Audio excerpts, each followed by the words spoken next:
This channel does not promote any violent, harmful, or illegal activities. All content provided by this channel is meant for an educational purpose only. খোদ বিধায়কের আত্মীয়দের বিরুদ্ধে এবার বিদ্যুৎ চুরির অভিযোগ। বুকিং এর কথা স্বীকার করে নিয়েছেন তৃণমূল বিধায়ক নবীন চন্দ্র বাগের শ্বশুরবাড়ির লোকজন। ঘটনা খড়গপুরের তাঁতিপাড়ার।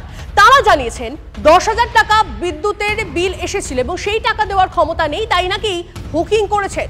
বিদ্যুৎ দপ্তরকে বিষয়টি খতিয়ে দেখে ব্যবস্থা নিতে বলবেন বলে জানিয়েছেন জেলা শাসক। কতদিন ধরে চালাচ্ছেন হুকিং?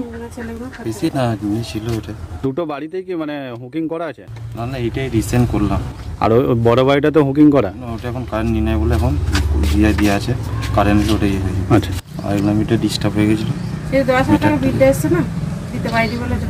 খণ্ডঘোষের তাঁতিপাড়াতে খণ্ডঘোষের বিধায়কের শ্বশুর বাড়ি, সেখানে দেখা গেল বুকিং করে বিদ্যুৎ নিয়েছে। ঠিক আছে, আমরা এগুলো এসডিসি ডিপার্টমেন্টকে বলবো, এগুলো একটু ফিল্ড ইনকোয়ারি করে ভেরিফাই করে ব্যবস্থা নেওয়ার জন্য।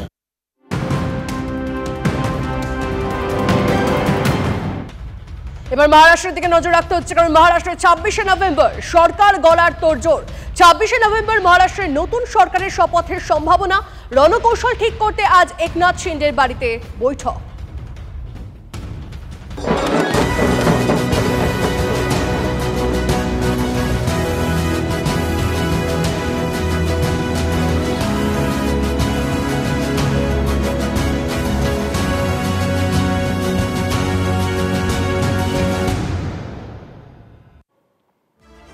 উত্তরের উত্তর পাওয়া, শহরের মন বোঝা, পশ্চিমের হাওয়ার হদিশ, বাংলার 6 দিক ছোঁয়া উপনির্বাচন দেখল তৃণমূলের টর্নেডো।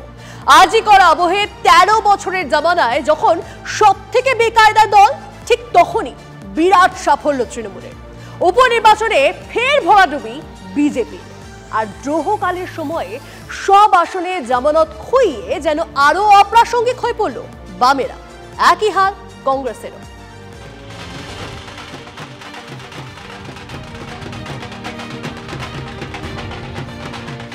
উপনির্বাচনে যেখানে যেখানে ভোট, সেখানেই তৃণমূলের দাপট। বিরোধীদের দুর্মুষ করে উপনির্বাচনে 6 জোড়া ফুলের।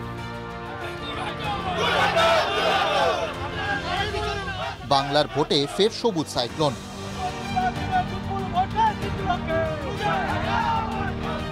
লোকসভা ভোটের পরপরই 4 উপনির্বাচনে 4-4, আর এবার হাফ ডজন আসনের উপভোটেও পূর্ণ সাফল্য।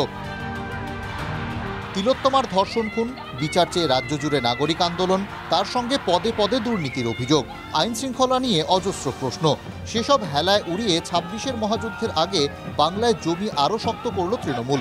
ফলাফল সিতাই ও হারোয়া, এই 2 বিধানসভা কেন্দ্রে লক্ষাধিক ভোটে জয় জোড়াফুলের। বিজেপির গড় বলে পরিচিত মাদারিহাট প্রথমবার ছিনিয়ে নিল তৃণমূল। মেদিনীপুর, নৈহাটি, তালডাংরাতেও বড় ব্যবধানে জিতলেন শাসক দলের প্রার্থীরা।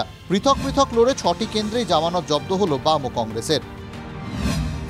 বিপুল জয়ে উচ্ছ্বসিত মমতা বন্দ্যোপাধ্যায়ের সোশ্যাল মিডিয়ার পোস্টে বার্তা, মানুষের পাহারাদার হয়ে থাকবে তাঁর দল।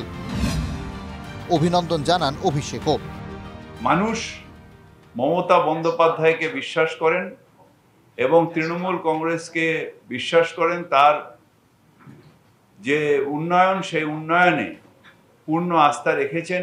আমরা মানুষকে এবং আমাদের দলের কর্মীদের ধন্যবাদ জানাই। আরজিকর কাণ্ডের আবহে প্রতিবাদের ধাক্কায় রীতিমতো চাপে পড়েছিলেন তৃণমূল নেতাদের একাংশ। চিন্তা বাড়াচ্ছিল নাগরিক সমাজের অবস্থান। অরাজনৈতিক একটি বিষয় নিয়ে আন্দোলন করে কিভাবে রাজনীতিতে তার ডিভিডেন্ড পাওয়া যাবে, সেটি অনেকটা সময় নিয়ে ভাবতে হয়। চটজলদি বামপন্থীদের যে ভাবনা যে তাদের দিকে কিছু ভোট আসবে বা বিজেপির দিকে কিছু ভোট আসবে তৃণমূল বিরোধিতার জায়গায়, এমন কোনো ঘটনা ঘটেনি। মানুষের কাছে এই আন্দোলন পৌঁছলেও সেই আন্দোলন সমাজ ভাবনার পর্যায়েই রয়ে গেছে, রাজনৈতিক ভাবনায় তা প্রতিফলিত হয়নি। তা সত্ত্বেও কোন জাদুতে দাপটের সঙ্গে সবকটি কেন্দ্রেই বিপুল জয় পেল তৃণমূল? বিশেষজ্ঞদের একাংশের মতে গেম চেঞ্জার সেই লক্ষ্মীর ভাণ্ডার। 2021-এর বিধানসভা ভোটের প্রচারে বাংলার মহিলাদের জন্য এই প্রকল্প ঘোষণা করেন মুখ্যমন্ত্রী মমতা বন্দ্যোপাধ্যায়। রাজনৈতিক পর্যবেক্ষকদের মতে 21-এর মহাযুদ্ধে তারই সুফল ঘরে তুলেছিল তৃণমূল। গত লোকসভা ভোটেও তৃণমূলের 29টি আসন জয়ের নেপথ্যে লক্ষ্মীর ভাণ্ডারই খেলা ঘোরায় বলেও অনেকে মনে করেন। এবার 6 বিধানসভা উপনির্বাচনে জোড়াফুলের একতরফা জয়ের কৃতিত্ব লক্ষ্মীর ভাণ্ডারকেই দিচ্ছেন শাসক দলের প্রার্থীরা। আজকে মমতা ব্যানার্জি লক্ষ্মীর ভাণ্ডার উন্নয়নের জন্যে মা বোনরা ঢেলে ভোট দিয়েছে, যারা পুরুষের থেকে মায়েরা বেশি, বোনেরা বেশি দিয়েছে। বিরোধীরা পশ্চিমবঙ্গে যতই ব্যঙ্গ করুক না কেন, এই ডোল পলিটিক্স, বিশেষ করে মধ্যপ্রদেশ থেকে যখন এই ডোল পলিটিক্সটা সর্বভারতে ছড়িয়ে পড়ে, এই ডোল পলিটিক্সের এই জুতোতে কিন্তু প্রত্যেকটা শাসক দলই কিন্তু ভোটের ময়দানে লড়ার সময় কিন্তু এই জুতোতেই পা গলান। কলকাতা লাগোয়া নৈহাটি থেকে জঙ্গলমহলের তালড্যাংরা বা উত্তরের চা বলয়ের মাদারিহাট, এবারের উপনির্বাচন ছুঁয়ে যায় রাজ্যের নানা কেন্দ্রকে। আর সেই ছড়িয়ে ছিটিয়ে থাকা 6টি কেন্দ্রের ভোটে এবার গোল্লা বিরোধীদের। তারপরও 26-এর বুলি বিরোধী নেতাদের গলায়।